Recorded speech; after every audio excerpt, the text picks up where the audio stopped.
The Buddha's most profound teaching was emptiness, that everyone and everything lacks an independent and enduring self or essence. And this teaching can seem a bit abstract, maybe impractical, even incomprehensible to many people. But actually, we confront this very profound truth every day as soon as we open our eyes, and then at many other points throughout the day. So I think most of us learn growing up that humanity can be divided into two mutually exclusive groups. So how many people would say this glass is half full? Okay, we have some optimists. And half empty? Wow, I'm surprised. Okay. So yeah, most people have a tendency to see the glass in one way. And this tendency supposedly tells us something about our personalities, whether we're an optimist or a pessimist. And I know that for most of my life, I've definitely been a pessimist, although I've thought of it more of being a realist. But at the same time, I've also noticed that there's been a lack of joy in my life. And so there's been kind of a dilemma or a conundrum that I've confronted since ordaining, and that's how to maintain a very deep sense of renunciation in my mind at all times, while at the same time being joyful and happy.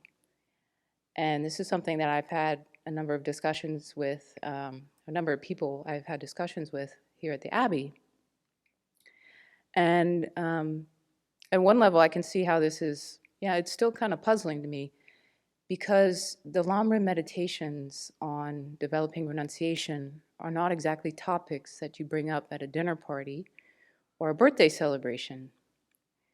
And yet, some of the most advanced practitioners that we see have very profound understandings of impermanence and death in the lower realms, but they're often smiling and joking and laughing. So personally, since ordaining, I've focused a lot on developing renunciation. And I figured that the easiest way to do this would be to just continue my glass half empty attitude in order to reduce the very strong craving and clinging that I have for worldly pleasures. But I've found also lacking energy, lacking enthusiasm, lacking joy. And so I've come to appreciate the value of meditating on things like love, compassion, and joy. It seems that samsara does have positive qualities about it, and that it's important to take these into account in order to have the strength and the energy to keep going.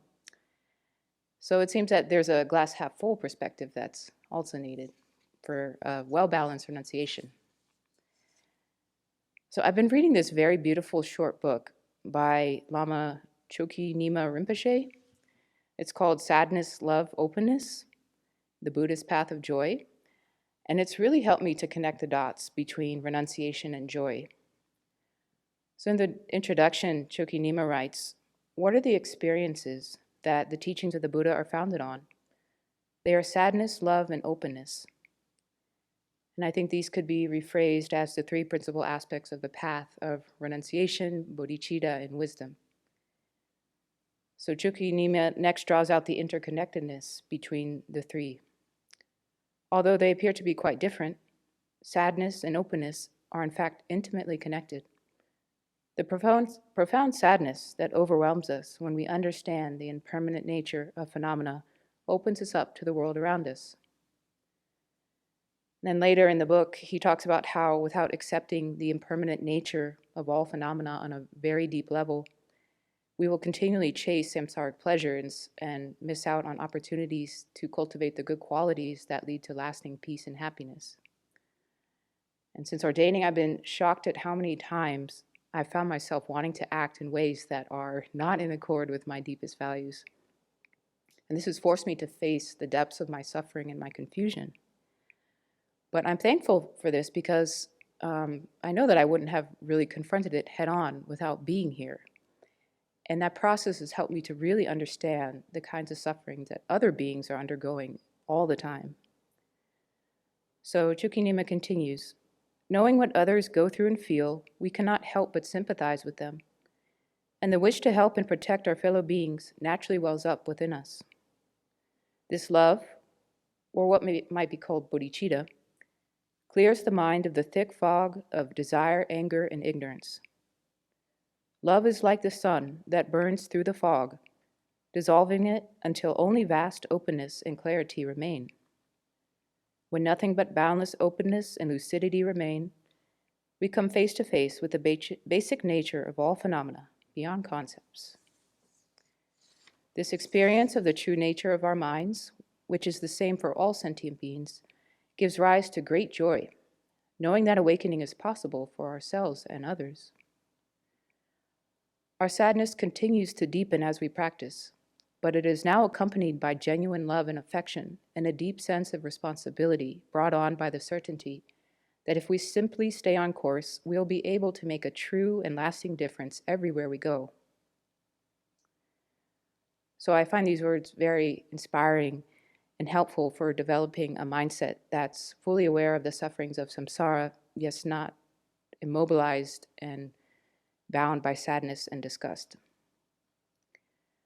However, I've noticed that the biggest joy of all comes from meditating on my precious human life and how, as human beings, we all always have a choice as to how to see a situation. We always have a choice on how to direct our mind, how to focus our attention, and to use logic and reasoning to arrive at more realistic and beneficial views of reality. And by doing purification and altruistic actions, we increase the clarity of our mind so that the seeds of wisdom will ripen. So may we all find the inner sources of joy that we need to not turn away from the deep sufferings of samsara and to keep our hearts open so that we can reach out and help people, remembering always that the true causes of happiness and suffering lie within our own minds.